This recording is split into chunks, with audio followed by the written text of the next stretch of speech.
यतो निचरति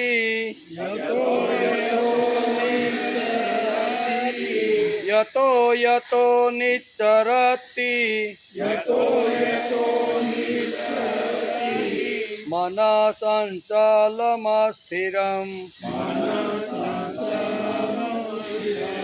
मनः संचलमस्थिरम् यतो यतो निचरति मनः संचलमस्थिरम्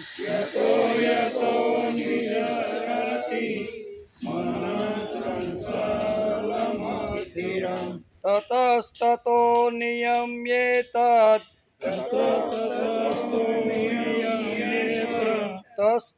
ततस्ततो नियम्येतत् आत्मन्येव वशं नयेत् आत्मन्येव वशं नयेत् ततस्ततो नियम्येतत् आत्मन्येव वशं नयेत्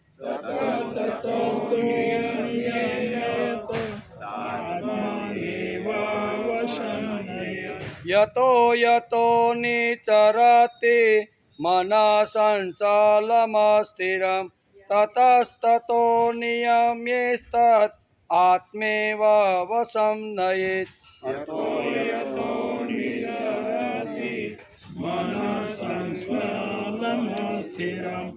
ततस्ततो नियम्येतत् आत्मनेव वशं नयेत् प्रशान्त मनसं ह्येन प्रशान्तं मनसं ह्येन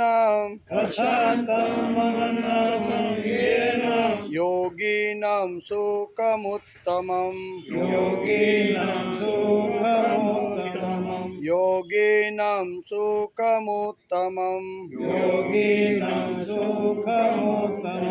प्रशान्त मनसं ह्येन योगिनं सुखमुत्तमम्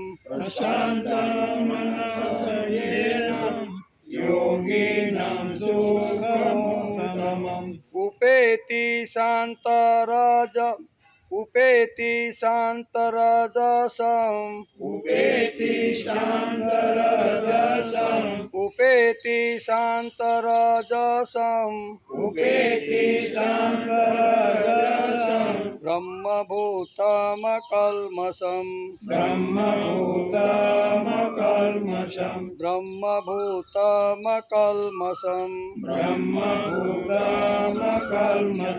उपेति शान्तरजसम्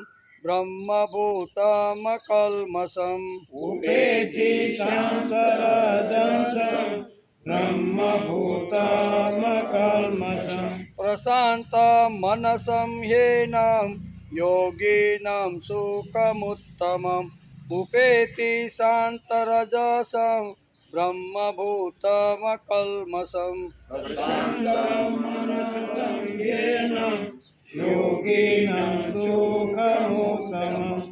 उपेति शान्तरजसं ब्रह्मभूतमकल्मषम् सत्यावीस 26-27 સાથે यतो यतो निचरति मनः संचलमस्थिरम् ततस्ततो नियम्येतत् आत्मन्येव वशं नयेत् योगिनां सुखमुत्तमम् उपेति ब्रह्मभूतमकल्मषम् हरि ओम् सुतां देवां कंसचानो ब्रह्मणं देवकी परमानन्दं कृष्णं वन्दे जगद्गुरुं गुरु ब्रह्मा विष्णु गुरुदेवो महेश्वर પરબ્રહ્મ તસ્मै શ્રી ગુરુવે નારાયણં નમસ્કૃત્યં નરં દેવ નરોત્તમં દેવી સરસ્વતી વ્યાસં તતો જયમુદીરયે તતો જયમુદીરયે.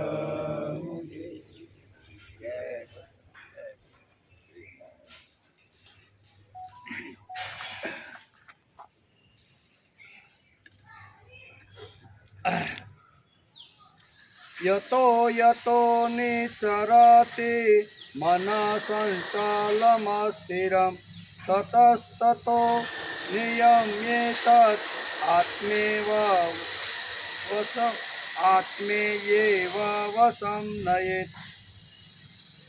અસ્થિરમ સંચલમ મન યત યત, સ્થિર ન રહેવા વાળું અને સંચળ મન, તત તત જ્યાં જ્યાં, કેવું જ્યાં જ્યાં, નિચરતિ તત તત એટલે વિચરે છે, ગમે ત્યાં મન વિચરે છે ત્યાં ત્યાંથી નિયમ્ય એતદ એને એટલે કે એને રોકીને આત્મની એવ વશમ નયે એક પરમાત્મામાં જ, એવમ એટલે જ, વશમ એટલે સારી રીતે, અને નયત એટલે જોડી દેવું. મન જ્યાં જ્યાં જે વિષયોમાં જે કામનાઓમાં જ્યાં જ્યાં ભટકે છે તે મનને સ્થિર કરી અને ભગવાન પરમાત્મામાં જોડી દે, એવો અર્થ થાય. આજે શ્રીમદ ભગવદ્ ગીતા ચિંતન શરૂ થયું 314મો દિવસ. આજે વિશ્વ પર્યાવરણ દિવસ છે. કેવો? પર્યાવરણને સંભાળવાનો પ્રયત્ન કરવો જોઈએ. પર્યાવરણમાં પણ ભગવાન છે. પર્યાવરણ એટલે વૃક્ષ, વનસ્પતિ, નદી, નાળા, પર્વતો, એના આપણા શાસ્ત્રોમાં અહીંયા પર્યાવરણ કહેવામાં આવે છે. એને સંભાળવા માટેનો આખા વિશ્વની અંદર પર્યાવરણ દિવસ તરીકે આજનો દિવસ ઉજવવામાં આવે છે. 5/6/2024 એટલે પર્યાવરણ દિવસ, એટલે સંભાળવાનો, વૃક્ષ વનસ્પતિને સંભાળવાનો. ગઈકાલે આપણે છઠ્ઠા અધ્યાયના 25મા શ્લોકને નમસ્કાર કર્યા. ધીમે ધીમે હળવે હળવે અભ્યાસ કરતાં કરતાં ઉપર રામતને પામ્યું તથા ધૈર્યવાળી પવિત્ર બુદ્ધિથી મનને પરમાત્મામાં સ્થિત કરી પરમાત્મા સિવાય બીજું કંઈ ચિંતન ન કરતા મનને પરમાત્મામાં જોડી દેવું, એવું આપણે ગઈકાલે કહ્યું. 5 વાતો હંમેશા ધીમે ધીમે લાવવાની વાત ગીતા જેમ કહે છે એમ આપણું અહીંયા નીતિશાસ્ત્ર પણ આજે આપણે વાત સમજે, એનો વિચાર આપણે ગઈકાલે કર્યો. શ્રીમદ ભગવદ્ ગીતા રણાંગણમાં જ કહેવામાં આવી છે. આજે પણ સામાન્ય માનવ શાંત ચિત્તે ગીતાનો પાઠ કરે તો 2.5 થી 3 કલાકમાં થાય કે ન થાય? થઈ જાય. તથા કૃષ્ણ ભગવાન કહેવાવાળા હતા અને ગ્રહણ કરવાવાળો અર્જુન હતો, અને એકાદ ખૂણામાં કુરુક્ષેત્રના મેદાનમાં મોહિત થયેલો અર્જુન કદાચ બેસી ગયો છે તો એ એક બોલવાવાળો ને એક સાંભળવાવાળો, બે મહાન, એટલે કદાચ અડધો કલાકમાં પૂરું થઈ ગયું હોય. પણ આપણી પાસે ગીતા આવતા આવતા આપણે 2.5 થી 3 કલાક આ પારાયણ કરતાં લાગે છે. તો આજે સામાન્ય માનવને પણ પારાયણ કરતાં 2.5 થી 3 કલાક લાગે તો કુરુક્ષેત્રના મેદાનની અંદર મોહિત થયેલા અર્જુનને ભગવાને જે કાંઈ ગીતા તત્વજ્ઞાન કહેવાનું હતું એમાં કેટલી વાર લાગે ભાઈ? એટલે એકાદા ખૂણામાં કીધેલી જ છે એવું આપણું શાસ્ત્રકારો કહીએ. પણ ઘણા લોકો ઘણી રીતે ઘણી પ્રકારની દલીલો, શંકા કુશંકા કરીને આવી રીતની વાત કરે, એને આપણે કાલ સમજવાનો પ્રયત્ન કરતા. તેથી ત્યારે શ્રી કૃષ્ણ જેવા મહાપુરુષ ઉપદેશ કરવાવાળા હોય અને અર્જુન જેવો બુદ્ધિમાન ગ્રહણ કરવાવાળો હોય તો શું વાર લાગે ભાઈ? ફટોફટ, એમાં કાંઈ બીજી વાત આવે નહીં. ત્યાં ગીતાનો બોધ કરતાં કેટલો સમય લાગ્યો છે? અર્જુન જેવો બુદ્ધિમાન નરવીરને બહુ સમય સમજતા લાગે નહીં. એટલે કે નરવીરને ઉપદેશ સમજવા માટે બીજા શાસ્ત્રો કે ટીકાઓ કે ભાષ્યો થોડા જ વાંચવા પડે આવો બુદ્ધિમાન અર્જુન હતો. બંને સમર્થ હતા. અર્જુન ક્ષણિક મોહને વશ થઈ હતાશ નિરાશ થયો હતો અને શ્રી કૃષ્ણે તેના મોહને દૂર કરી નિરાશાને દૂર કરવા માટે ઘણો પ્રયત્ન કર્યો નથી. આ ઘટનામાં ન બની શકે તેવું શું છે ભાઈ? બની જ હોય એમ. ઘણા પણ બરોબર થાય છે, છતાં એક ખૂણામાં બેસી અને બંને દેશના મહાપુરુષો સાથે બેસીને મસલત કરે છે જ નહીં. એક બાજુ યુદ્ધ હાલતું હોય અને એક બાજુ મસલત હાલતી હોય, હાલે જ નહીં. આજના કલિકાલની અંદર પણ આ વાત જો હોય તો આ તો ભગવાન કહેવાવાળા છે, અર્જુન ગ્રહણ કરવાવાળો છે. તો આને વાર કેટલી ભાઈ? એટલે કુરુક્ષેત્રના મેદાનમાં જ એકાદ ખૂણાની અંદર મોહિત થયેલો જે અર્જુન છે એને જ ભગવાને કુરુક્ષેત્રના મેદાનમાં ગીતા કીધી જ છે. બરાબર. આ ભારતીય મહાપુરુષો કહે છે. તારે પણ એટલે કે આ ત્યારે પણ ચાલુ લડાઈ એ બંને પક્ષના મોવડીઓ એક જ સ્થળે ભેગા થઈ કલાકો સુધી વિચરણા કરે છે કે નહીં? કરે છે. આજની તારીખમાં પણ આપણે આની પહેલાં જોયું કે યુદ્ધ જ્યારે વિરામ કરવાનું હતું, શું કહેવાય, ઈરાન અને અમેરિકાનું, ત્યારે બંને દેશના મહારથીઓ સાથે બેસીને કલાકો સુધી વાટાઘાટો કરી અને કેટલા સમય સુધી યુદ્ધ વિરામ કરવું એનું પણ નક્કી થયું અને હવે પછી પાછું ચાલુ થઈ ગયું એમ. બરાબર. એટલે એને કીધું 15 દિવસ યુદ્ધ આપણે બેમાંથી એકેય મિસાઇલો ફેંકવાની એ મંત્રણા કરી, પાસ થઈ ગઈ. 15 દિવસ પૂરા થયા, કોઈ સમાધાન જે કાંઈ કરવાનું તો નહીં થયું હોય, પાછું આજે હમણાં પણ યુદ્ધ શરૂ થઈ ગયું. કહેવાનો અર્થ કે આવા કાળની અંદર પણ આવી રીતની મસલતો થાય, યુદ્ધ શરૂ થાય, બંધ થાય, એવું જો આ કાળમાં ઘટના બનતી હોય તો આ તો ભગવાન શ્રી કૃષ્ણ કહેવાવાળા અને સાંભળવાવાળો અર્જુન બંને મહારથી તો એકાદ ખૂણામાં બેસીને ભગવાનને આ તત્વજ્ઞાન કુરુક્ષેત્રના મેદાનમાં જ આપેલું છે એવું આપણી બુદ્ધિમાં ફિટ થઈ જવું જોઈએ. જેમને આ પ્રસંગ અસંભવિત કે અશક્ય લાગે તેમની બુદ્ધિ માટે ખરેખર દયા ઉપજે એવું છે.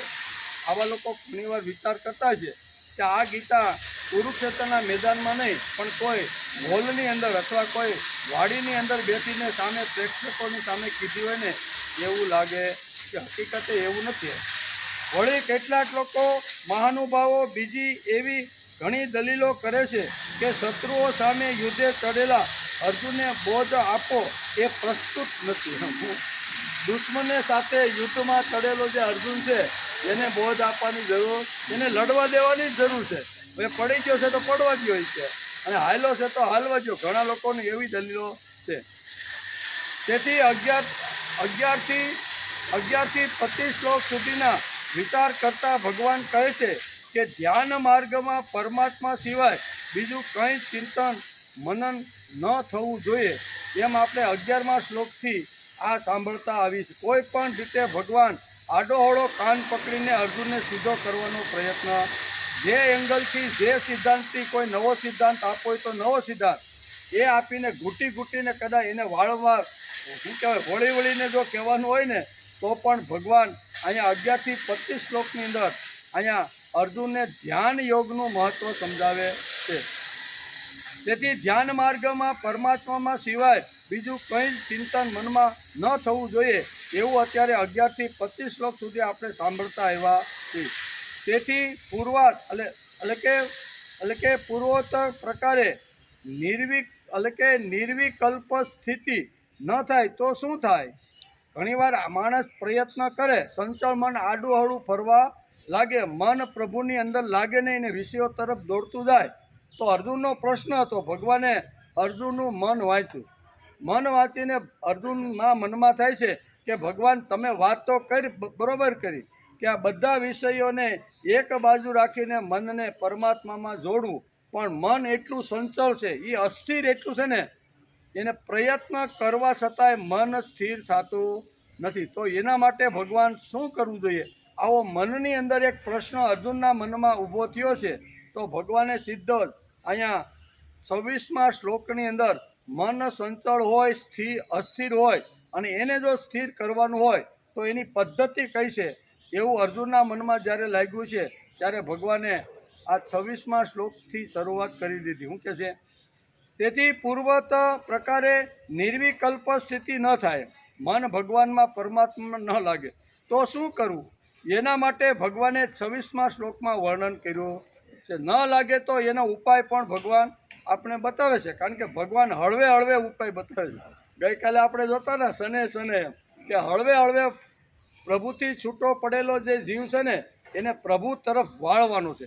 વાળવાનો હોય તો હળવે હળવે લઈ જવો પડે. એની કાંઈક સમસ્યા છે, એના કાંઈક પ્રશ્નો છે, એની કાંઈક મૂંઝવણ છે, એ મૂંઝવણ સમસ્યાનો ઉકેલ આપતા આપતા હળવે હળવે આંગળી પકડીને એને પરમાત્મા સુધી લઈ જવો જોઈએ. તેથી ભગવાન આનો અહીંયા સરસ મજીનો ઉકેલ આપે છે.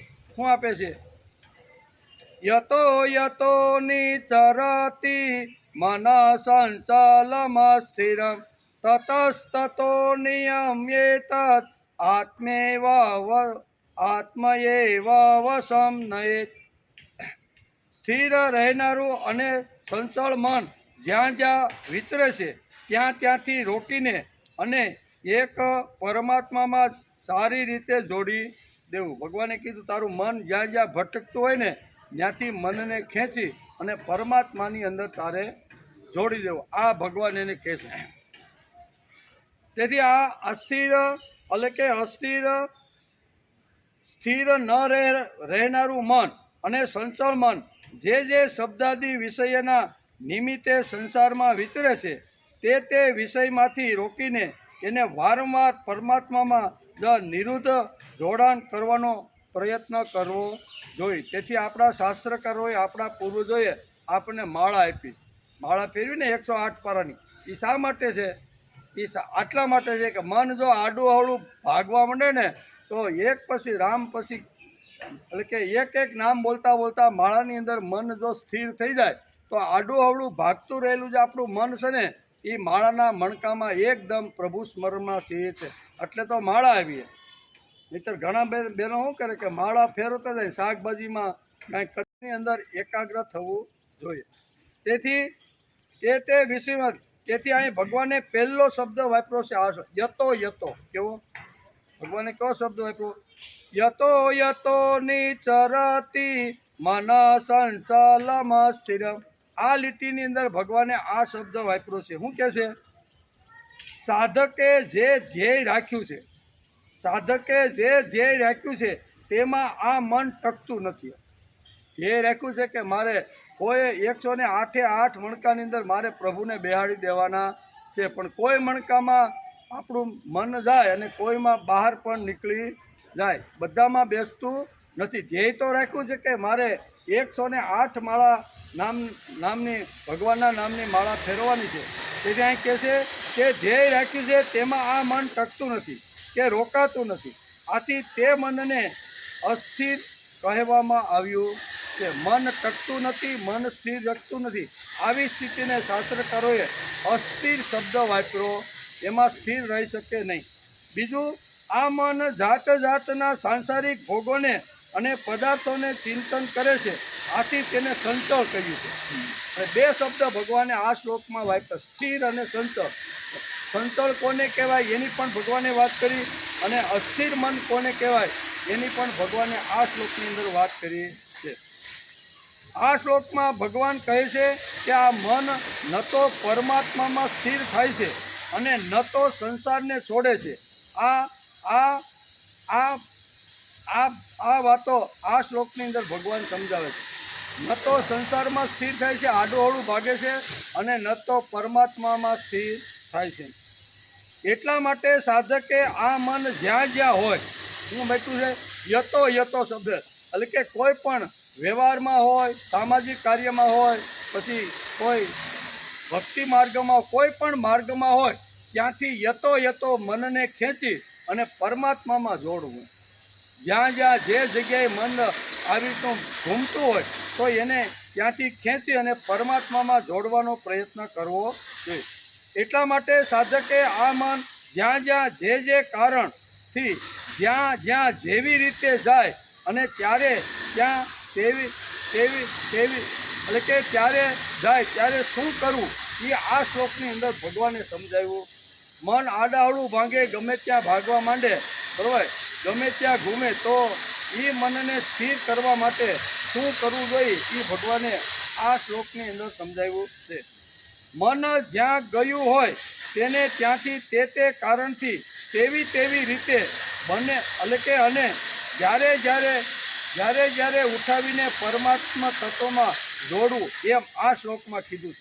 ગમે ત્યાં ગયું હોય, સંસારમાં હોય, વ્યવહારમાં હોય, ધંધામાં હોય, નોકરીમાં હોય કે ખેતરમાં ગયું હોય, કોઈ પણ જગ્યાએ મન જાય. હવે મનનો સ્વભાવ સંચળ છે. સંચળ મન તો ગમે ત્યાં ઘૂમતું રહેલું છે. તેથી એને રોકીને એને પરમાત્મા તરફ દોડવાનો પ્રયત્ન કરવો જોઈએ. તેથી આ અસ્થિર મન અને ચંચળ મનનું નિયમન કરવામાં સાવધાની રાખવી અને એને ઢીલાશ ન કરવા દેવી.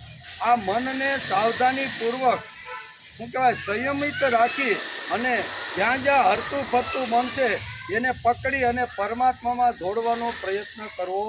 એમાં ઢીલાશ રાખવાની નહીં. ભલે નહીં ફરે, જાતો હોય તો જવા દો, એમ નહીં. જાતું હોય તો એને હળવે ફોલાવી પટાવી સમજાવી જ્ઞાનો ઉપદેશ આપીને કોઈ પણ રીતે આ સંચળમળ ગમે ત્યાં મન ઘૂમતું રહેલું છે ને એને સ્થિર કરવાનો પ્રયત્ન કરે છે.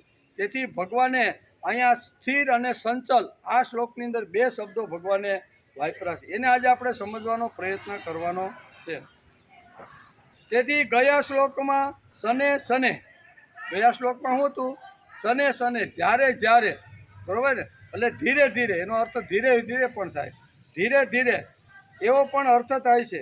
એમાં ભગવાને કહ્યું કે ભોગોનું ચિંતન છોડો અને બીજું ચિંતન છોડો. ભોગોનું ચિંતન છોડો અને પ્રભુ સાથેનું ચિંતન જોડો. એવું ગયા શ્લોકમાં આપણે ગઈકાલે સમજવાનો પ્રયત્ન કર્યો. આ શ્લોકની અંદર જ્યાં મન સંચળ થઈને ભમે છે એને ગમે ત્યાંથી પહોલાવી પટાવી જ્ઞાન ઉપદેશ આપીને ગમે તેમ કરી અને એ મનને પરમાત્મામાં જોડવું જોઈએ. એવો ઉપદેશ આ શ્લોકની અંદર ભગવાન અર્જુનને આપે છે. ભોગોનો ચિંતન કરવાથી તેમાં રાગ નિર્માણ થાય છે. આવા ચિંતનથી તેનો સ્વાદ રસકસ ખલાસ થઈ જાય છે. પ્રભુ ઉપર વિશ્વાસ હોય તો ભોગોનું ચિંતન અને ચિત્તમાં જાય અને તે માટે બુદ્ધયા ધૃતિ ગૃહિતયા આવો શબ્દ ભગવાને ગઈકાલે સમજાવવાનો પ્રયત્ન કર્યો છે. તેથી હળવે હું ગયા શ્લોકમાં કીધું હળવે અને આ એમ કહે છે કે જ્યાં આડું અવળું મન ભાગતું હોય ને તો એને સ્થિર કરીને પરમાત્મામાં જોડવાનો પ્રયત્ન કરવો જોઈએ. ગીતાકાર આ શ્લોકમાં કહે છે કે સંચળ અને અસ્થિર મન જે ઠેકાણે ફરતું હોય તેને ઠેકાણે તેનું નિયમન કરી અને પરમાત્મામાં જોડવાનો પ્રયત્ન કરવો. નિયમન કરવાનું, મારવાનું નથી. મનને કોઈ દી મારવાનો પ્રયત્ન કરવાનો નહીં. મનને સમજાવવાનો, એને નિયમ કરવાનો, સંયમિત બનાવી અને એને પ્રભુ તરફ વળાંક આપવાનો પ્રયત્ન કરવો જોઈએ. તેથી નિયમન કરી તેને આત્મની એવ વસેત વયમ એવો શબ્દ ભગવાને આ શ્લોકમાં આપ્યો. શું કીધું છે? આત્મની એવ વસમ નયે એટલે કે પરમાત્મા તરફ વાળવું. જ્યાં ભોગો હોય, ધંધો હોય, નોકરી હોય એની અંદર મન જો આપણું લાગ્યું હોય કે 1 વીઘો જમીન છે ને ભાઈ હાલવા દેવાની તકલીફ નથી. જો અત્યારે ત્યાં મન વયું ગયું હોય ને તો એને હળવે પાછું કરી હળવે સમજાવી ફોલાવી પટાવી અને એને ગીતાના ચિંતનની અંદર જોડવાનો પ્રયત્ન કરવો જોઈએ. નહીં એટલે કે પરમાત્મા તરફ વાળવું, તેના તાબામાં લઈ જવું, પરમાત્માના તાબાની અંદર લઈ જવું. ભગવાને આ શ્લોકમાં એક શબ્દ મન નિચ્ચરતિ આવો એક પણ શબ્દ આ શ્લોકમાં વાપર્યો. કેવો? મન નિચ્ચરતિ. મન વિષયોમાં બહુ પ્રેમથી ફરે છે. કેવું ફરે કે નહીં? ભોગ મળે એટલે વિષયોમાં ફરતું રહેલું જે મન છે એ મનને તો ભોગો ખૂબ ગમે. એટલે હંમેશા મનની ટેવ છે કે એને પહેલાં વિષયમાં ફરવાનું ખૂબ જ મન થાય છે.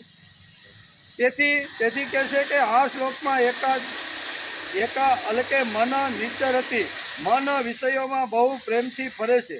જ્યાં સુધી દ્વૈત છે ત્યાં સુધી વિષયો રહેવાના.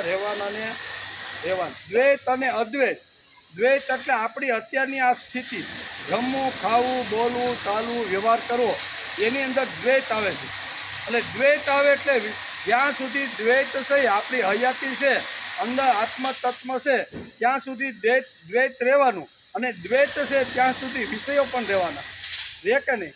બધા જ શબ્દ, સ્પર્શ, રૂપ, રસ અને ગંધ, આ જે 5 વિષયો છે ને, એ માણસની હયાતી હોય ત્યાં સુધી રહેવાના. અને ઉત્પન્ન કોણે કર્યા? તો કે આ વિષયો તો ભગવાને સૃષ્ટિનું સર્જન કર્યું, માનવ જેવું પ્રાણી બનાવ્યું, ત્યારે ભગવાને એની અંદર આ બધા મૂકી દે. જરૂરિયાત હોય તો જ ભગવાન આ મૂકે ને. એટલે અહીં કહે છે કે તે વિષયો સારા હોય, નિર્દોષ હોય, દેવી હોય કે અન્ય કોઈ પ્રકારના હોય, તેની અસર મન અને બુદ્ધિ ઉપર થવાની ને, સારા હોય કે ખરાબ હોય, બરાબર, ગમતા હોય કે અણગમતા હોય, બરાબર, પણ તેની અસર અહીં કહે છે નિર્દોષ હોય કે દોષ રહિત હોય, પણ એની અસર આપણા મન ઉપર થવાની. તેથી ગીતાકાર કહે છે કે જે વખતે ધ્યાન ધરો, જે વખતે ચિત્ત એકાગ્ર કરી અને મન પ્રભુની અંદર લઈ જવાનો પ્રયત્ન કરો, ત્યારે સારા કે ખરાબ ગમે તે જે વિષયો હોય ને, એ વિષયોને દૂર રાખવાનો પ્રયત્ન કરવો. સારા પણ આવે, પણ એ સમયે કેવું છે કે ભાઈ અત્યારે નહીં, અત્યારે તો મારું મન ભગવાન પાસે જઈ રહ્યું છે, એમ સાધકે વિચાર કરવાનો, એમ કહે છે.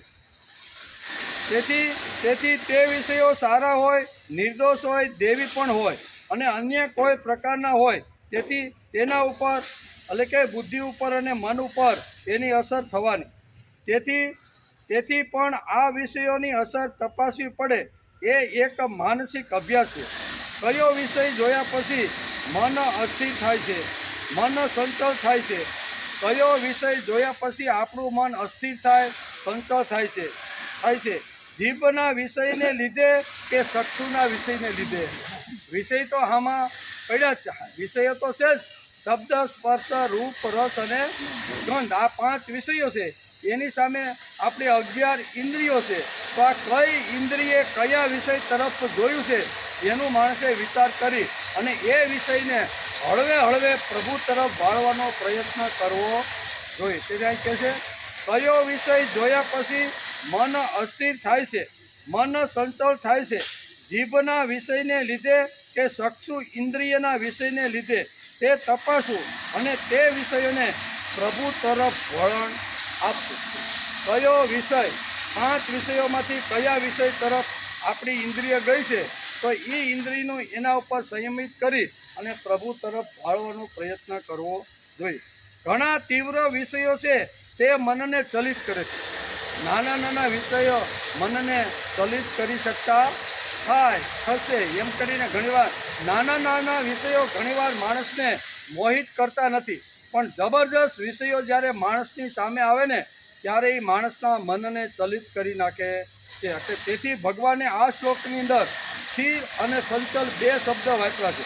કે મનની સ્થિતિ કેવી?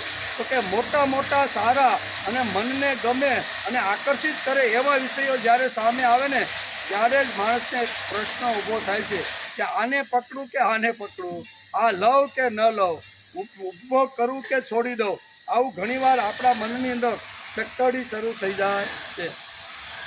તેથી ઘણા તીવ્ર વિષયો છે તે મનને ચલિત કરે છે, અસ્થિર બનાવે છે. આવા સમયે મનનો અભ્યાસ ખૂબ જ જરૂરી. મન જો પાવરફુલ હશે, મન જો શક્તિશાળી હશે, મન જો દિવ્ય અને તેજસ્વી હશે ને, તો ગમે તેવા પ્રભાવશાળી વિચારો અથવા વિષયો સામે આવશે ને, તો મન એમાંથી બિલકુલ ચલિત થશે. આવું મન જો બનાવવાનું હોય તો એના માટે મનને ખૂબ જ મોટો અભ્યાસ કરાવવો પડે, રોજ કરાવવો પડે. એક દિવસ મનને અભ્યાસ કરાવવાથી ચાલે નહીં. રોજ મનને અભ્યાસ કરાવવાનો એટલે મન ભગવાનના વિચારોમાં, ભગવાનના દિલની અંદર આપણું દિલ જોડવાનો પ્રયત્ન કરવો. હું અને તું, બીજો કોઈ આ સૃષ્ટિમાં નથી. એને કહેવાય છે ધ્યાન, એને કહેવાય છે ચિત્ત એકાગ્રતા. અને આ ચિત્ત એકાગ્રતા જ્યારે જીવ કરે છે, સાધક કરે છે, ત્યારે એનું મન ખૂબ જ મજબૂત થઈ જાય કે ગમે તેવા વિષયો, ગમે તેવા ભોગ એની સામે આવે, પણ એમાંથી એ માણસ ચલિત થતો નથી. ગીતાકાર આ શ્લોકમાં કહે છે કે જે વિષયો મનને અસ્થિર અને સંચળ કરતા હશે તેનું નિયમન પહેલું કરવું જોઈએ એમ ભગવાન કહે છે. મનને જે અસ્થિર અને સંચળ કરતા હોય ને એવા વિષયનું નિયમન એટલે સંયમ, એના ઉપર સંયમની લગામ રાખવી જોઈએ. મંદ વિષયોની ઈચ્છા તો રહેવાની જ, પણ તે બેચેની માણસની અંદર નિર્માણ કરતી નથી. ગીતા કહે છે કે જેનાથી મન અસ્થિર અને સંચળ થાય તેટલાને રોકવો. નાના નાના વિષયો હોય તો એ કાંઈ બહુ હેરાન કરે નહીં, પણ જે જબરજસ્ત પ્રભાવશાળી જે વિષયો હોય ને એ જ મન ઉપર આઘાત અને એટેક કરે, એ જ માણસના મનને અસ્થિર કરવાનો પ્રયત્ન કરે છે.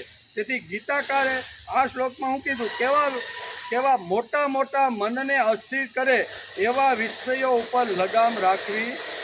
તતસ્તત નિયમે શું કીધું, તતે તે વિષયો જ્યારે મન ઉપર આઘાત કરે ને ત્યારે એને નિયમ એટલે સંયમમાં રાખવાનો પ્રયત્ન કરવો. એક શબ્દ ભગવાને અહીંયા આ રીતે તતસ્તતો નિયમ્ય કદા અન્યતે, આવો શબ્દ ભગવાને બીજી લીટીમાં વાપર્યો છે. આપણી આત્મશક્તિ ત્યાં વાપરવાની છે. એક વખત મન વિષય માટે બેચેન બન્યું કે તે મને હલકું અને લાચાર બનાવી દે.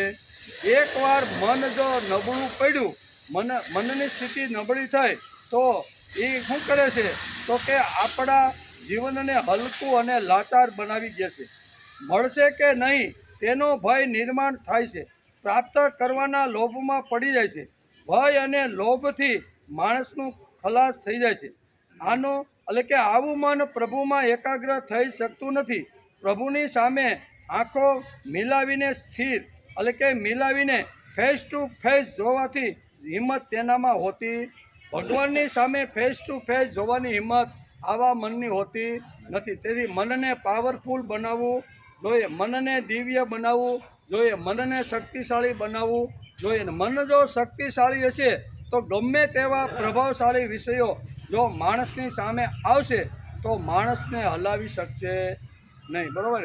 એટલે દાદા પાંડુરંગ શાસ્ત્રી ઘણીવાર કહે છે કે જે વખતે અહીંયા દિવ્ય અસ્ત્ર લેવા માટે ઇન્દ્રપુરીમાં જ્યારે અર્જુન જાય છે, ઘણા સમય સુધી ત્યાં રહેશે, બધી જ પ્રકારની વિદ્યા પ્રાપ્ત કરી લેશે અને ઇન્દ્ર ભગવાનને કહે છે કે હવે હું જાઉં છું, એમ રજા લેવા માટે આવે છે.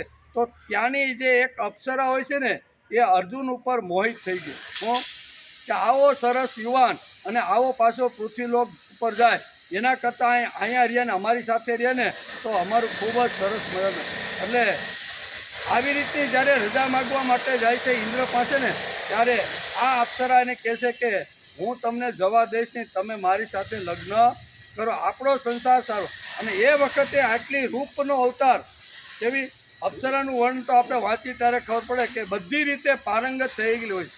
પણ ઉર્વશી, એ અપ્સરાનું નામ હતું ઉર્વશી. ઉર્વશીએ ઘણી આવી રીતના પ્રયત્ન કર્યા.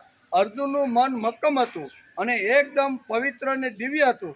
તેણે કીધું કે વાત તારી યોગ્ય નથી, હું અહીંયા ઇન્દ્ર ભગવાનની પાસે આવી રીતની એક વિદ્યા લેવા માટે આવ્યો હતો, એટલે એ મારા ગુરુ છે, બરાબર ને, એણે મને વિદ્યા આપી, એટલે તારી સાથે હું આવી રીતનો વ્યવહાર કરી શકું, લગ્ન ન કરી શકું. અને ત્યારે ક્રોધાયમાન થઈને એ ઉર્વશી એને શ્રાપ આપે છે કે જા તું પૃથ્વી ઉપર નપુસંગ થઈને રહે. ઇન્દ્ર ભગવાનને ખબર પડી એટલે અહીંયા અપ્સરાને ઠપકો પણ આપ્યો કે તે બહુ મોટી ભૂલ કરી છે, તે જે શ્રાપ આપ્યો એમાં થોડોક તું હળવો કરીએ, અમે પણ કાંઈ કરી શકીએ નહીં. અને પછી એને કહે છે કે જા 1 વર્ષ સુધી તું નપુસંગ રહે. અને એ કામ લાગ્યો કે નહીં. કહેવાનો અર્થ કે ગમે તેવી અપ્સરા, ઉર્વશી જેવી ઉર્વશી સામેથી ચાલી અને પોતાને અહીંયા ઇન્દ્રની એટલે કે સ્વર્ગમાં રહેવાની વાત કરે છે ને તો પણ અર્જુન કહે છે કે એ વાત ખોટી છે. મન જો પાવરફુલ હોય, શક્તિશાળી હોય, બળવાનવાળું હોય તો ગમે તેવા આવા મોટા જો વિષયો સામે આવે ને તો પણ એને મારી હટાવે છે, એમ ભગવાનનું કહેવાનું છે. તેથી ઘણીવાર ડૉક્ટર પાસે આપણે જઈ, ઘણા બધા ડૉક્ટરની સારવાર લીધી હોય પછી એમ થાય કે હાલો ને હોમિયોપેથિકવાળા પાસે જઈ. હોમિયોપેથિકવાળા ડૉક્ટર પાસે દર્દી જાય એટલે દર્દીને હોમિયોપેથિક ડૉક્ટર આખા શરીરની ઉઠવાથી સુવા સુધીની બધી પ્રક્રિયા પૂછે. કેટલા વાગે ઉઠો, કયા પડખે હુવો છો, કેમ હુવો છો, કેટલું ખાઓ છો, ખાધા પછી પેશાબ પાણી કેટલા વાર જાઓ છો, તરસ કેટલા વાગે લાગે છે, ખાધા પછી આ બધું પૂછે. હોમિયોપેથિક ડૉક્ટર આ બધી પૂછ્યા પછી જ એની ટ્રીટમેન્ટ ચાલુ કરે છે. તેથી હોમિયોપેથીની દવા લેનારને શરીરની બધી જ પ્રકારની માહિતી રાખીને આપવી પડે તો જ સાજા થાય, નકર થાય. એકાદી ખોટી જો માહિતી એને આપી દીધી તો ખોટી દવા જો શરીરમાં ઘૂસી જાય તો માણસ આરોગ્ય મેળવી શકતો નથી. તેથી બધું જ પૂછે, ખાવું પીવું, ઉઠવું બેસવું, કે કેટલા વાર આવી રીતના આમ બધી જ વાતો, ડાબા પડખે હુવો, જમણા પડખે હુવો, જમણા પડખે હુવો ત્યારે શું થાય, ડાબી આંખ ક્યારે ફરકે, એ બધી જ માહિતી દર્દીએ રાખવી પડે. અને એ રાખતા હોય એ જ લોકો જાય તો જ એને ફાયદો થાય છે. તેવી રીતે મનની નાની નાની વાતોની પણ આપણને પૂરેપૂરી જાણ હોવી જોઈએ. જેમ આવા હોમિયોપેથિકના દર્દીને બધી જાણ હોય છે એવી રીતે આપણા મનની પણ બધી પ્રકારની આપણા શરીરની જાણ હોવી જોઈએ. બુદ્ધિમાં ચાલતા વિચારોથી પણ આપણને ખબર હોવી જોઈએ. તે હોય તો જ આપણે બુદ્ધિના વિચારો અને મનના વિકારો સામે લડી શકીએ. બુદ્ધિના વિચારો અને મનના વિકારો સામે જો લડવાનું હોય તો આપણા શરીરની અંદર બદલતી રહેલી જે પ્રક્રિયાઓ છે એ કેવી રીતે, ક્યારે બદલે છે, શેના લીધે બદલે છે, કયું ખાધું એટલે ગેસ ચડ્યો ને કયા ખાધા પછી મારી તબિયત સારી થઈ, એ બધું જ શરીરનું જાણકાર હોવી જોઈએ. જેમ હોમિયોપેથિક પાસે દવા લઈને જાય છે એને જેટલી શરીરની માહિતી આપે એ પ્રમાણે એની ટ્રીટમેન્ટ કરીને દવા કરે છે. એમ આપણું મન ચંચળ થયું, આપણું મન અસ્થિર થયું, કોના લીધે થયું ભાઈ? વસ્તુને જોયા પછી, ભોગ જોયા પછી, કે સ્ત્રીને જોયા પછી, કે બીજાનું ખેતર કે બીજાનો બંગલો જોયા પછી આપણું મન અસ્થિર અને ચંચળ કેવી રીતનું થયું, કયા કારણોથી થયું, એ આપણા શરીરની અંદર જેમ હોમિયોપેથિકના દર્દીને બધી જાણ હોવી જોઈએ એ પણ આપણને જાણ હોવી જોઈએ કે મારું મન આજે ચંચળ થઈ ગયું, અસ્થિર થઈ ગયું, એનું કારણ આ. બીજાનો વૈભવ, બીજાની સંપત્તિ, બીજાનું સુખ જોઈ અને હું અસ્વસ્થ એટલે કે અસ્થિર થઈ ગયો છું તો એના ઉપર ટ્રીટમેન્ટ કરવાનું ભગવાન આપને સમજાવે છે. ટાઈમ થઈ ગયો. ભગવદ્ ગીતા અધ્યાય 6 શ્લોક નંબર 26 એમાં યતો એટલે જ્યારે મન આડાહવળું ભાગવા લાગે, સંસારમાં જાય, વ્યવહારમાં જાય, ધંધામાં જાય, નોકરીમાં જાય, કોઈ પણ જગ્યાએ મન આડું હવળું ભાગવા લાગે ત્યારે મનને ત્યાંથી ખેંચી અને પરમાત્માની અંદર જોડો. આ આખા શ્લોકનો ભગવાન એક સાર કાઢવો હોય ને તો આ છે. કારણ કે મન ચંચળ અને અસ્થિર છે એવું ભગવાને પહેલાં કહી દીધું. કેવું છે? મન કેવું છે? ચંચળ છે ને અસ્થિર છે. અસ્થિર મનને જો સ્થિર કરવાનું હોય તો એનો એક જ ઉપાય છે કે જ્યાં જ્યાં હરતું ફરતું રહેલું જે મન છે ને એને સંયમિત કરીને પરમાત્મામાં જોડવું. આ એક જ એનો ઉપાય છે. ભગવાને આ ઉપાય આ શ્લોકની અંદર માનવ માત્રને બતાવ્યો છે. એનો વિચાર આપણે કરીશું. તેવી રીતે મનની નાની નાની વાતોની પણ આપણને પૂરેપૂરી જાણકારી હોવી જોઈએ કે મારું મન અસ્થિર અને ચંચળ કેમ થયું છે, કોના લીધે થયું, તેની જાણકારી હોય તો એના ઉપર દવા આપી શકાય, નકર અપાય નહીં. બુદ્ધિમાં ચાલતા વિચારોની પણ આપણને ખબર હોવી જોઈએ. તે હોય તો જ આપણને બુદ્ધિના વિચારો અને મનના વિકારો સામે લડી શકીશું. આપણું મન ક્યારે ઉદ્વિગ્ન થાય છે, ક્યારે એટલે કે વિષણ થાય છે તેનું જ્ઞાન હોવું જોઈએ. આમાં પોતાનું જ્ઞાન સમજી લેવું બરાબર, એને અધ્યાત્મ કહેવામાં આવે. પોતાના શરીર ઉપર કેના લીધે અસર થઈ છે એ બરાબર જાણી લેવું, સમજી લેવું.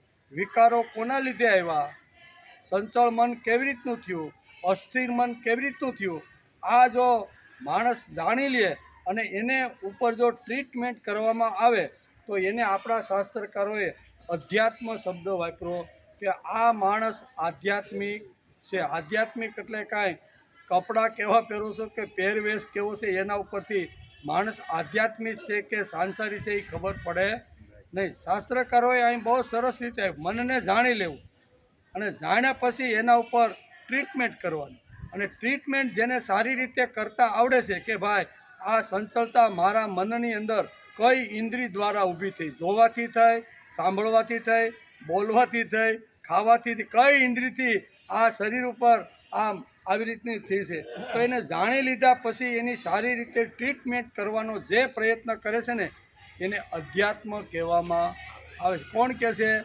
ભગવાન કૃષ્ણએ કીધું છે કે આ રીત જેણે જાણી લીધી છે ને તે પુરુષ અધ્યાત્મના ક્ષેત્રમાં આગળ વધેલો છે એમ કહે છે. શાંકુતલ નાટકમાં કાલિદાસે ઘણા બધા નાટકો લખ્યા, બરોબર ને? એમાં એક શાંકુતલ નામનું એક નાટક છે. એ નાટકની અંદર દુષ્યંત અને શકુંતલાનો સંવાદ આવે છે. કણવ ઋષિની દીકરી શકુંતલા, બરોબર ને? એ સંવાદ એ નાટકની અંદર અહીંયા આ શ્લોક સમજવા માટે દાદા પાંડુરંગ શાસ્ત્રી અહીંયા દુષ્યંતનું દૃષ્ટાંત આપે છે કે દુષ્યંત આવી રીતનો ચક્રવર્તી રાજા, કેવો ચક્રવર્તી રાજાને એકવાર પોતાના સારથીને કહે છે કે આપણે વન વિહાર કરવા માટે જવું છે. એટલે વન વિહાર કરવા માટે ઠાઠમાઠથી ઘરેણા બરેણા જાય, મુકુળ બુકુળ ઠાઠમાઠથી જ હોય ને રાજા, ચક્રવર્તી રાજા. એટલે એ જંગલની અંદર એક વનની અંદર આવે છે. વનની અંદર દરવાજાની અંદર એના સિપાહીઓએ એ રથને રોક્યો કે ભાઈ કણવ ઋષિનો આશ્રમ છે અને કણવ ઋષિના આશ્રમની અંદર તો વિનિત વેશ ધારણ કરી અને રાજા હોય કે સામાન્ય પ્રજા હોય, કોઈ પણ શેઠ હોય કે મોટો માલિક હોય કે મોટો ધન સંપત્તિવાળો હોય, પણ આ ગેટની અંદર જ્યારે પ્રવેશ કરે છે ને ત્યારે એને વિનિત વેશ એટલે સામાન્ય માણસના જે વેશ હોય ને એવા વેશ ધારણ કરીને અંદર પ્રવેશ કરવો. આટલો મોટો ચક્રવર્તી રાજા ધારકને તો ઘણું બધું કરી શકત કે કાંઈ વાંધો નહીં, જે અહીં કે અહીં તપોવનના જે કાંઈ નિયમો છે મારે પાલન કરવું, બધો જે કાંઈ વેશ હતો ને બધો ઠાઠમાંથી ઘરેણા બરેણા એ રથમાં મૂકીને સારથીને કે ભાઈ તું અહીંયા રે એમ કે, બરાબર? તો એ બધી ઉતારીને પછી અહીંયા આવે છે. અને રસ્તાની અંદર શકુંતલા જે કણવની દીકરીના નામથી આજ સુધી પ્રખ્યાત છે. એટલે એ દીકરી નાના મોટા બગીચાને પાણી ફૂલના છોડને કાંઈ સારવાર કરતી છે. એટલે દુષ્યંતનું પ્રથમ નજર એ શકુંતલા ઉપર પડે છે, બરાબર ને? એટલે મન બગડ્યું. શું આવી સુંદર યુવાન દીકરી હોય અને આવો ચક્રવર્તી રાજા, અને એ રાજાની શું કહેવાય એની નજર ક્યાં પડી? આંખ. અહીં કીધું ને કે આંખથી થયું, સાંભળવાથી થયું, બોલવાથી થયું, કઈ અગવડથી આ બધી અગવડો ઊભી એ જાણી લેવાનો પ્રયત્ન કરવો જોઈએ. તેથી શાકુંતલ નાટકમાં દુષ્યંત આત્મવિશ્વાસથી કહે છે કે કણવ ઋષિનો આશ્રમ અને શકુંતલાને જોયા પછી તે આત્મવિશ્વાસથી કહે છે કે બધા લોકો કહે છે કે શકુંતલા કણવની દીકરી છે, પણ શકુંતલાને મેં જોઈ એટલે મને નથી લાગતું કે આ કોઈ બ્રાહ્મણની, એટલે કણવ બ્રાહ્મણ હતા કે આ બ્રાહ્મણની દીકરી. મારું મન જો આ બ્રાહ્મણની દીકરી હોય ને તો મારું મન કોઈ દિવસ એના તરફ જાય જ નહીં. પણ શકુંતલાને જોયા પછી અહીંયા દુષ્યંતને થયું કે આ કોઈ રાજાની છોકરી હોવી જોઈએ. લોકો એમ કહે છે કે બ્રાહ્મણની દીકરી છે એનું નામ શકુંતલા છે, બરાબર ને? તેથી મારું મન આ છોકરી તરફ ગયું છે. આની સાથે હું જો લગ્ન કરું અને આને જો મારી પટરાણી જો બનાવું ને તો અમારા રાજ્યની શોભા વધે. આ મન ક્યાં ગયું? એક ફૂલ વીણતી બગીચા છોડને પાણી પાતી એક સુંદર યુવતી તરફ ગયું અને લોકો એને શકુંતલાના નામથી ઉદ્બોધન કરતા હતા કે આ કણવ ઋષિની દીકરી છે, બ્રાહ્મણની દીકરી છે. પણ અહીંયા દુષ્યંત કહે છે કે મારું મન ગમે ત્યાં ભટકે જ નહીં ને ગમે ત્યાં જાય જ નહીં. મારું મન આ છોકરીમાં મોહિત થયું છે. એનો અર્થ એવો થયો કે આ બ્રાહ્મણની છોકરી તો નથી જ. શું છે? નો વિશ્વાસ. મારું મન ગમે ત્યાં વિષયોમાં કે ગમે ત્યાં આડું અવળું કોઈથી ભટકે જ નહીં એમ દુષ્યંત માનતો હતો. તેથી દુષ્યંત કહે છે કે આ છોકરી તરફ મને આકર્ષણ થયું, આની ઉપર મને પ્રેમ અને ભાવ કરી અને એને પટરાણી બનાવવાની મને મનની અંદર જે ઈચ્છાઓ થઈ છે ને આ એક પછી એક ઈચ્છા જબરદસ્ત બનતી રહે છે. એનું કારણ આ રાજાની છોકરી જ હોવી જોઈએ, આ કોઈ બ્રાહ્મણની નથી એવું મનમાં થાય છે. અને એક વિચાર એ આવ્યો કે આ આવી રીતની છે. તેથી કહે છે બધા લોકો કહે છે કે શકુંતલા કણવની દીકરી છે. શકુંતલાને પૂછ્યું ત્યારે શકુંતલાએ પણ કહ્યું કે મારા પિતા કર્ણ છે અને હું બ્રાહ્મણની દીકરી છું. બંનેનો મેળાપ થયો ત્યારે દુષ્યંત રાજાએ પૂછ્યું તું કોણ છો? તો કે હું કર્ણ ઋષિની દીકરી. એણે પણ એવો જ જવાબ આપ્યો, મારા પિતા કર્ણ બ્રાહ્મણ છે તેથી હું બ્રાહ્મણની દીકરી છું. આમ શાકુંતલ નાટકની અંદર સરસ મજાનું કાલિદાસે વર્ણન કર્યું છે.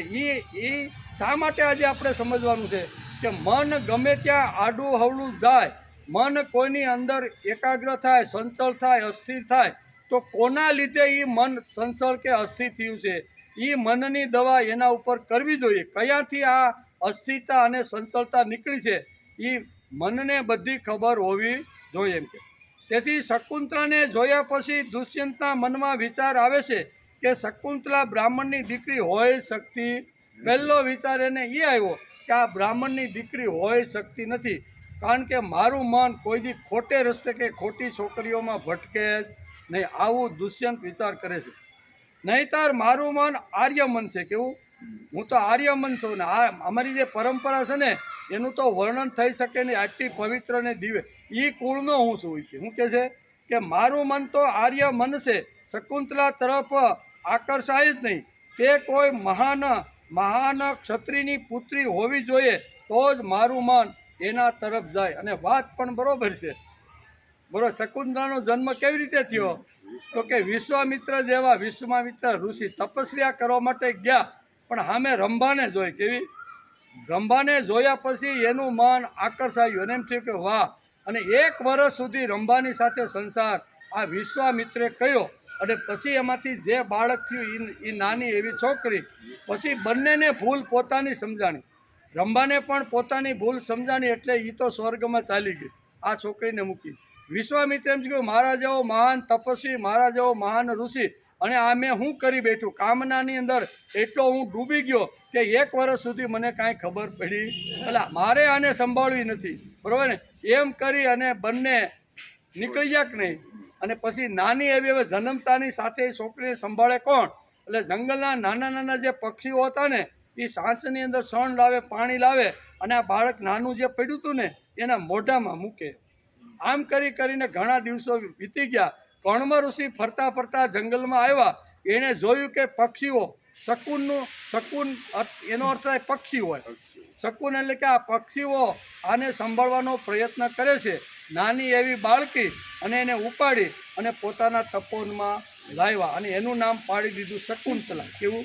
શકુનીએ એનો આખો જ્યાં સુધી કર્ણવો ન મળ્યા ત્યાં સુધી એને સંભાળવાનું કામ આ પક્ષીઓએ કર્યું અને તેથી એનું નામ શકુંતલા પાડી. એટલે દુષ્યંત કહે છે કે ભલે અત્યારે એ પોતે એમ કહે છે કે હું કર્ણ બાબાની ઋષિની દીકરી છું, પણ મારું મન માનતું નથી. આ ભલે કે હું કર્ણ બાબાની દીકરી છું, પણ મને તો કોઈ ક્ષત્રિયની કુંવરી હોય ને એવું મને લાગે છે. એટલે મોટી આફત આવે ને ત્યારે મનને રોકવાનો પ્રયત્ન. નાની નાની તો બધી કામના વાસનાઓ તો આવે જ, એમાં બહુ મહેનત નહીં કરે, પણ મોટી જ્યારે આવી રીતની આવે ને ત્યારે મનને સંભાળવાનો પ્રયત્ન કરવો જોઈએ. તેથી આવો વિશ્વાસ નિર્માણ કરતા સમય લાગે.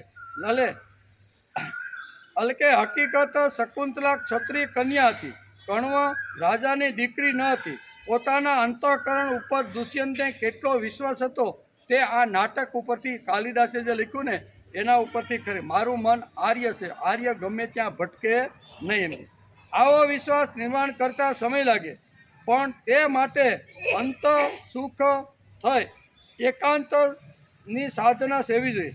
આ સ્મૃતિઓ મનસુબા બંધ કરી એકાંતમાં બેસી આત્મ નિરીક્ષણ કરવાનો અભ્યાસ કરે તો જ મન આવી રીતનું કંટ્રોલ અને મન સ્થિર રહે, નહીતર રહે નહીં.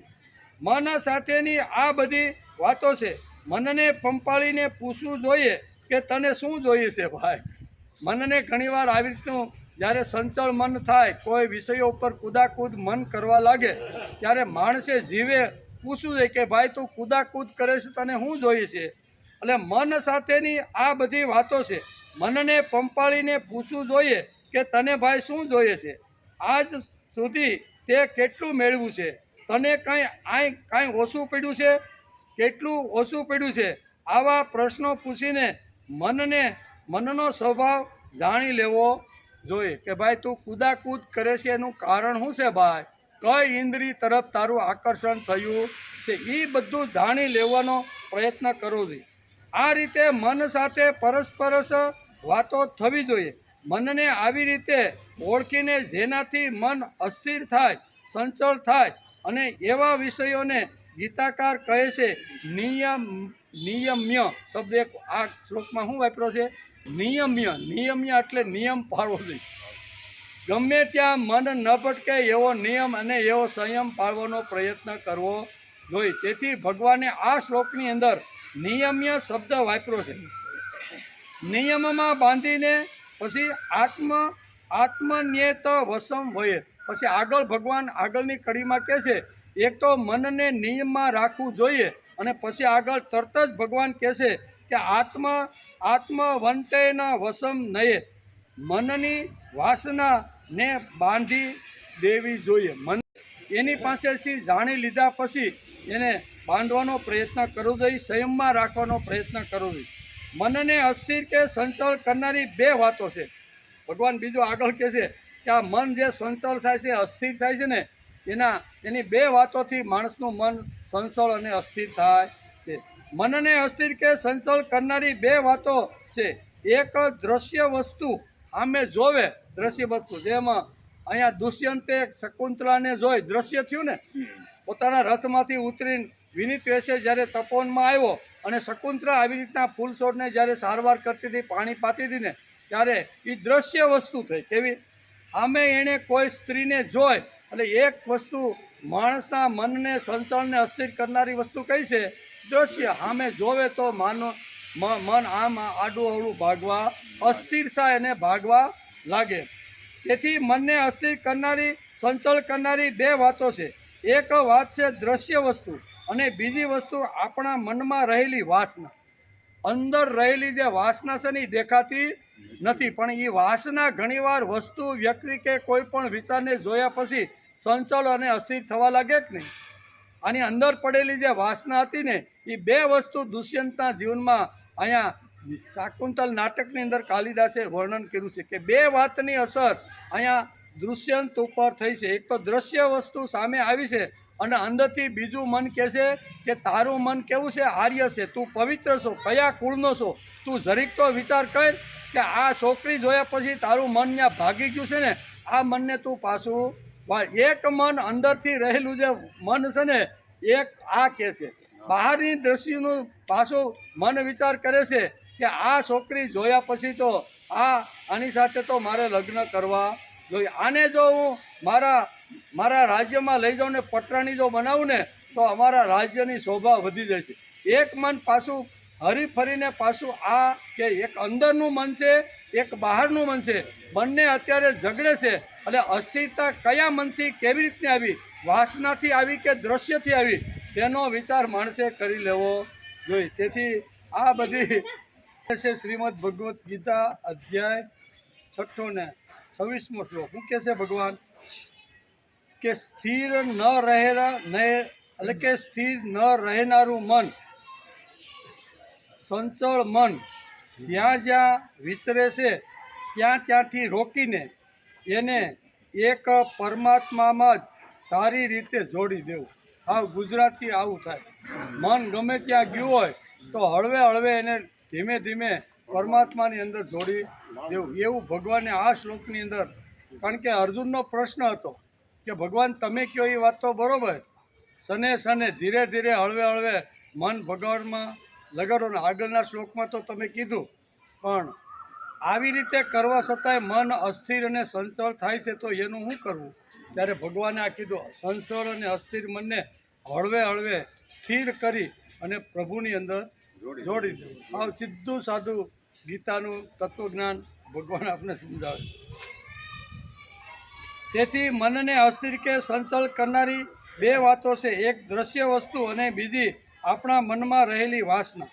વસ્તુ જોયા પછી મન ત્યાં જાય. એમ જગતમાં સૌંદર્ય છે તેનું કારણ તેનો નિર્માતા સુંદર છે. આ સૌંદર્ય આપણે બધું દેખાય સુંદર છે જગત શા માટે? એનો નિર્માતા પ્રભુ છે ને એ સુંદર છે. એટલે સુંદર હોય એ સુંદર સૃષ્ટિ બનાવી શકે. પ્રભુ એટલા સુંદર છે કે તેમનો હાથ જ્યાં જ્યાં લાગ્યો છે ને ત્યાં ત્યાં બધું સુંદર થઈ જાય છે. તેથી તો ભારતીય લોકોએ એક દિવસ પર્યાવરણ દિવસ રાખ્યો. ભગવાન ઉપરનો જે ઉપકાર છે, ભગવાને જે સૃષ્ટિનું સર્જન કર્યું છે એ વ્યવસ્થિત રે ટકે લાંબો સમય સુધી એને નુકસાન ન થાય એના માટે આપણા શું કહેવાય આપણા રાજનીતિજ્ઞોએ એક દિવસ રાખ્યો કે ભાઈ એનું નામ છે પર્યાવરણ દિવસ.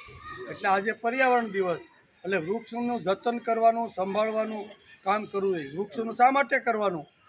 શાસ્ત્ર પણ ઘણું કહે છે. આ લોકો ખાલી ઓક્સિજન મળે, છાંયડો મળે, એની અંદરથી ફળ ફૂલ મળે, તો ઘણીવાર આ ઉપયુક્ત હેતુથી વૃક્ષોને ઉછેરવાની વાત આપણા સમાજમાં બધા લોકો કરતા હોય છે કે ભાઈ ફળ આપે, ફૂલ આપે, ઓક્સિજન આપે, લાકડું હોય તો બીજું ઓલું કાંઈ દવા ઔષધિ બનાવી આપે.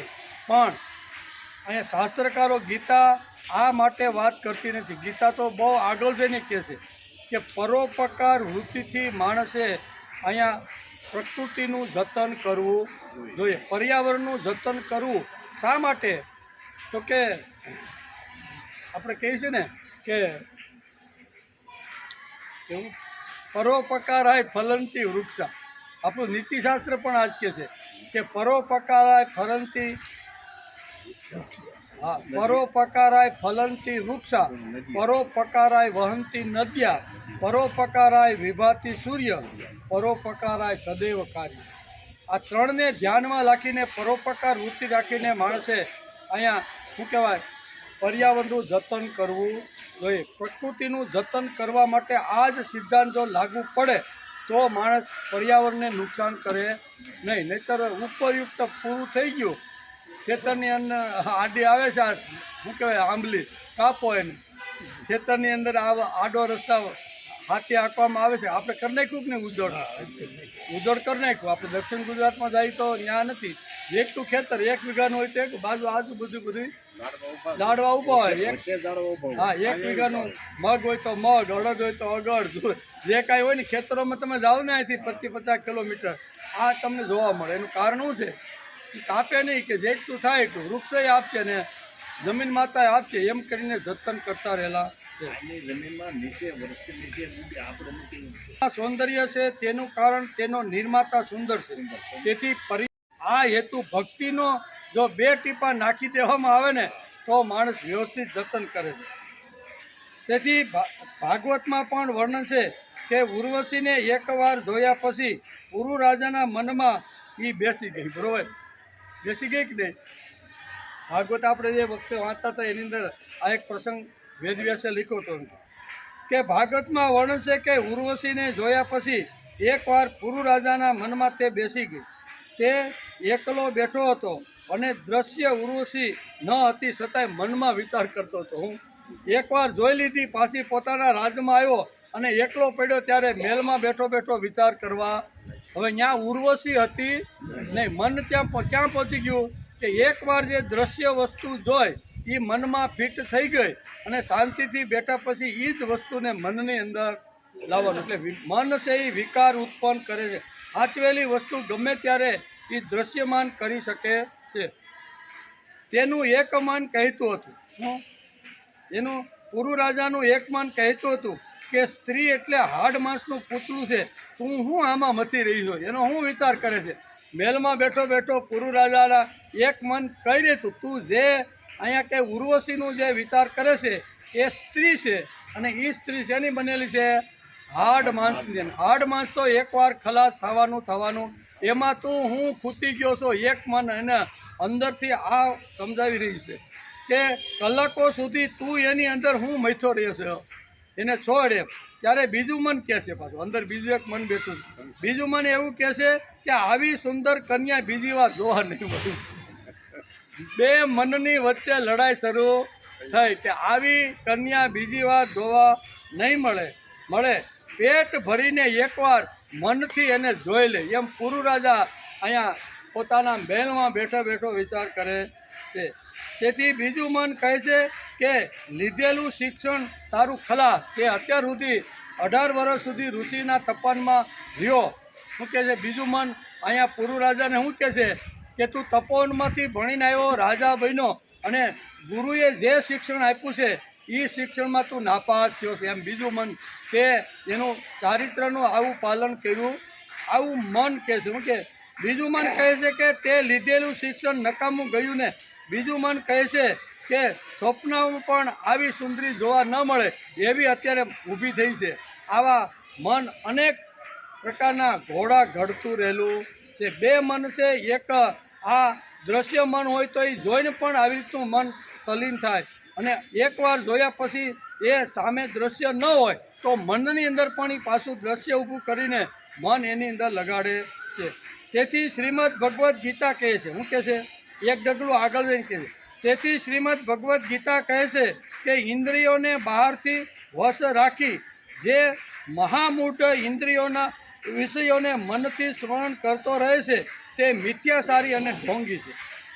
બહારનો વેશ કેવો હોય, અપ ટુ ડેટ, એમ લાગે હિમાલયથી મહારાજ આવ્યા છે ને બોલે છે ને એટલે એવું મીઠું મીઠું જરે છે, પણ અંદર કામ અને વાસના એટલી બધી ભરેલી હોય છે.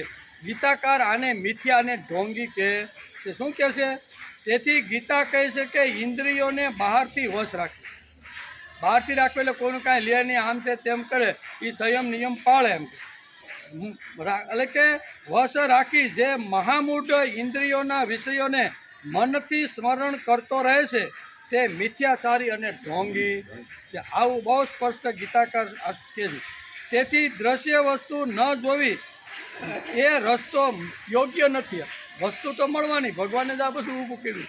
હવે જોયા વગર હોવર કેમ જાય? એટલે અહીંયા ગીતાકાર પણ આના બધા કરતાં એક ડગલું આગળ જઈને કહે છે કે વસ્તુ ભગવાને નિર્માણ કરી છે, સૃષ્ટિ ભગવાને બનાવી છે, એ જોયા વગર કેમ ચાલે? જોવું તો પડશે જ, ભોગવવું તો પડશે જ, પણ કેવી રીતે ભોગવું એ શ્રીમદ ભગવદ્ ગીતા આપને સમજાવે છે. તેથી દ્રશ્ય વસ્તુ ન જોવી એ રસ્તો ગીતાકાર કહેશે યોગ્ય નથી. ખરેખર તો વસ્તુની અંદર ભગવાન જોવાનો અભ્યાસ કરવો એમ ગીતા કહે છે. કોઈ પણ વસ્તુ સામે મળે તો એમાં પ્રભુના દર્શન કરો. સિયા રામમય સબ જગ જાની કરવું પ્રણામ. જોરી બાલકાંડની અંદર તુલસીદાસે પહેલું જ આ લખ્યું છે. બરોબર, હું લખ્યું સિયા રામમય સબ જગ જાની કરવું પ્રણામ. બધાની અંદર પ્રભુને જોવાનો તમે પ્રયત્ન કરો. ગીતા પણ આ જ કહે છે વસ્તુ ભગવાને નિર્માણ કરી છે, ઇન્દ્રિયો પણ આંખની ભગવાને જ તમે આપેલી છે, તો આંખ અને વસ્તુનો સ્પર્શ થવાનો છે, એ કોઈ દી મરો ત્યાં સુધી અટકવાનો નથી. તો કરવાનું હું? ત્યારે ગીતા કહે છે કે બધાની અંદર પવિત્રતા જો. પવિત્ર કોઈ સ્ત્રી આવે તો મા, બેન, પુત્રી કે દીકરી તરીકે એને જોવાનો પ્રયત્ન કરો, પત્ની તરીકે નહીં. બરાબર ને? એટલે દ્રષ્ટિ બદલવાની વાત, દ્રષ્ટિને સુંદર બનાવવાની વાત, ઇન્દ્રિયોને પવિત્ર બનાવવાની વાત ભગવાન આ શ્લોકમાં કહે છે. તેથી દ્રશ્ય વસ્તુ ન જોવી એ રસ્તો યોગ્ય નથી. ખરેખર તો વસ્તુની અંદર ભગવાન જોવાનો અભ્યાસ કરવાનો એમ શ્રીમદ ભગવદ્ ગીતાકાર આ શ્લોકની અંદર આપણે સમજાવે છે. આ દ્રશ્ય વસ્તુ જેણે નિર્માણ કરી છે તેને આ આસપાસ આકાશમાં અંતરમાં આભાસ. નરસિંહભાઈ કીધું ને કે આ નિર્માણ કરનાર જ ભગવાન છે. તેથી નિર્માણ કરનાર ભગવાન ઉપર પ્રેમ બેસવો જોઈએ, અને ભગવાને જે જગતની અંદર વસ્તુ નિર્માણ કરી છે એની અંદર પાવિત્રતા લાવવી જોઈએ. બે વાતો કીધી. કેવી?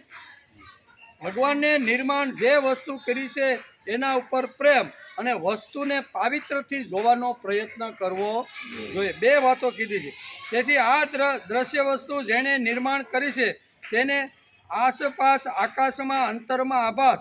દ્રશ્ય વસ્તુ તરફ જોવાની દ્રષ્ટિ બદલવી, આ રસ્તો ગીતામાં ભગવાને બતાવ્યો. કેટલો સરળ રસ્તો. વસ્તુ માણસ રહેવાનો, પત્ની રહેવાની, ગામમાં છોકરીઓ છોકરા બધા રહેવાના કે નહીં? બધે ફરવાનું કે નહીં? ફર્યા વગર તમે ઘરમાં કેટલા દિવસ બેહવાના? તો જવાનું છે તો એની અંદર કેવી દ્રષ્ટિ રાખવીને એ આ શ્લોકની અંદર ભગવાન સમજાવે છે. વિષયોની નિંદા કરવાથી વિષયો આઘા થતા નથી.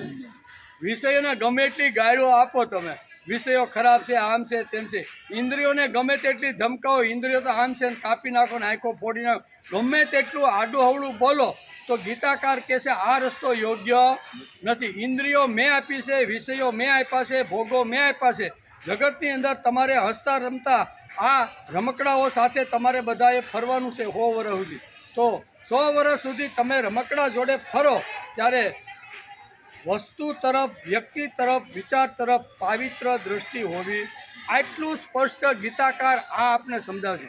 તેથી ગીતા મહાન ગ્રંથ છે. એનું કારણ શું છે? બોલી તો નાખી કે વિશ્વ માન્ય ગ્રંથ છે. આખા વિશ્વના લોકોને આ શ્રીમદ ભગવદ્ ગીતા માન્ય છે. એનું કારણ ગીતા આટલા ઊંડા પાણીમાં લઈને સમજાવવાનો માણસને ટોટલ બદલાવાનો પ્રયત્ન કરે છે.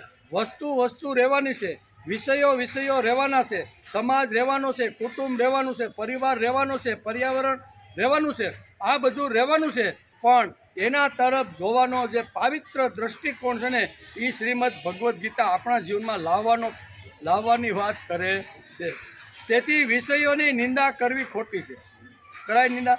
વિષયો તો જોઈ, માનો વિષયોની તમે નિંદા, કેરી ખરાબ છે ને આ બધું ખરાબ છે વસ્તુ, તો એ વસ્તુ તો તને જ જરૂર પડવાની છે. તો એકવાર નિંદા કરીને એનો ભોગ શા માટે ભાઈ ભોગવીશો?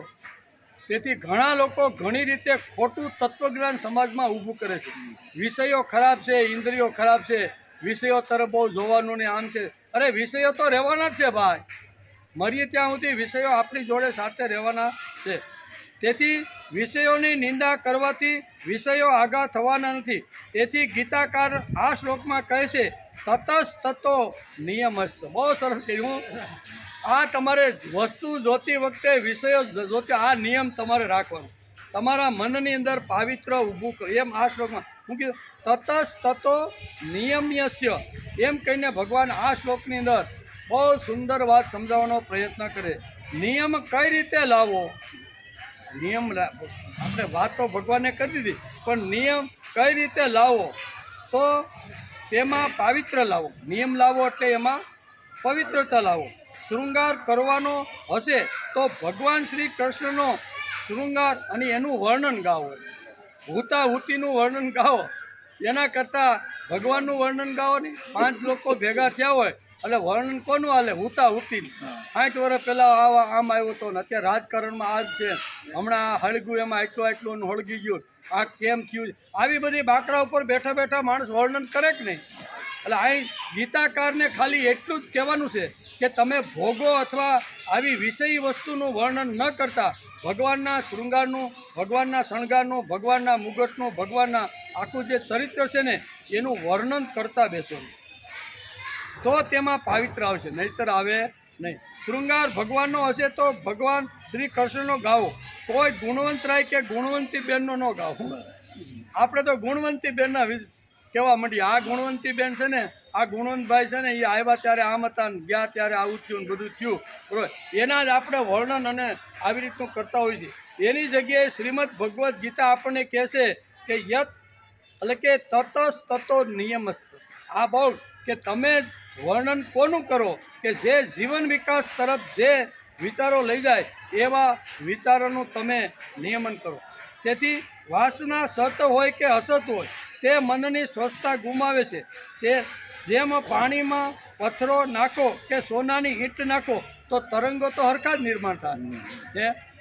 2 કિલોની ઈંટ આપણે નાખી, બરાબર, અને 2 કિલો સોનાની ઈંટ નાખી તો તરંગો તો હરખા જ હોય. એમ ચિત્ત એકાગ્ર કરતી વખતે, ધ્યાન ધરતી વખતે સારી કે નરસી કોઈ પણ વાત મનની અંદર લાવવાની નથી. સત અને અસત 2 શબ્દ વાપર્યા. કેવા? સત અને અસત. જે વખતે ધ્યાન કરતા હોય, ચિત્ત એકાગ્ર કરતા હોય, ભક્તિ કરતા હોય ત્યારે સત અને અસત બંને દરવાજાની બહાર રાખવાનું. સતને પણ લાવવાનું. સારા વિચારો ઘણી વાર હાલતા હોય કે મારે નરસિંહ મહેતા જેવું થવું છે, મારે તુકારામ જેવું થવું છે, ગીતા સાંભળ્યા પછી હવે મારે આ બદલું, એવું ઘણી સારી વાતો પણ હાલતી હોય. પણ ધ્યાન ધરતી વખતે એ સારી કે જે કાંઈ નરસિંહ હોય એને થોડોક સમય માટે બહાર રાખો. એમ આ શ્લોકની અંદર ભગવાને સ્પષ્ટ કહ્યું. તો બહાર રાખો એટલે શું છે? એને કહેવાનું બહાર રાખો, હમણાં તમારે અહીંયા આવવાનું નથી. તેથી એની અંદર સોનાની ઈંટ નાખો કે સોનાનો એટલે કે ગારાની ઈંટ નાખો પણ તરંગો તો સરખા જ નિર્માણ થવાના છે.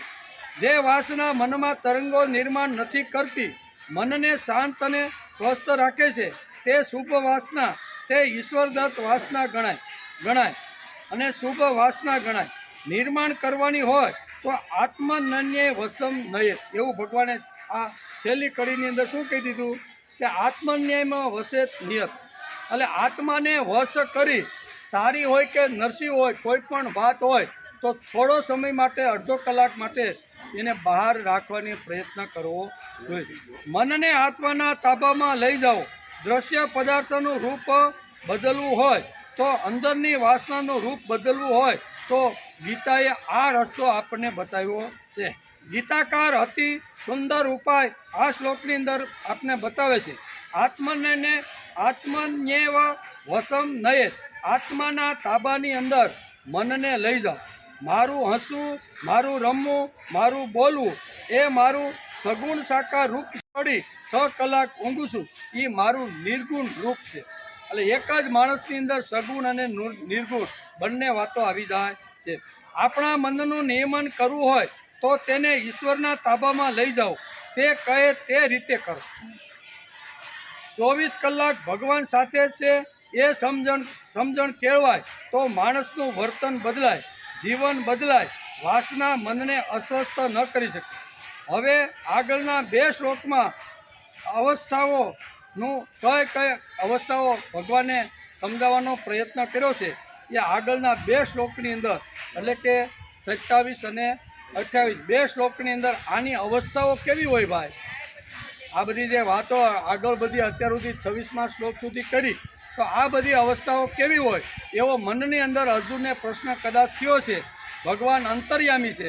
ભગવાને અર્જુનની વ્યથા અથવા એનો પ્રશ્ન, એનો કાંઈ સમસ્યા સાંભળી એટલે ભગવાન કે કાંઈ વાંધો નહીં, આની સમસ્યાનો ઉકેલ હું તને 27મા શ્લોકની અંદર કહેવાનો છું. એનો વિચાર આપણે સોમવારે, શનિ રવિ 2 દિવસ રજા, સોમવારે આપણે આવશું ત્યારે આ 2 વાતો ભગવાન કરવાના છે. કેવી રીતે કરે એનો વિચાર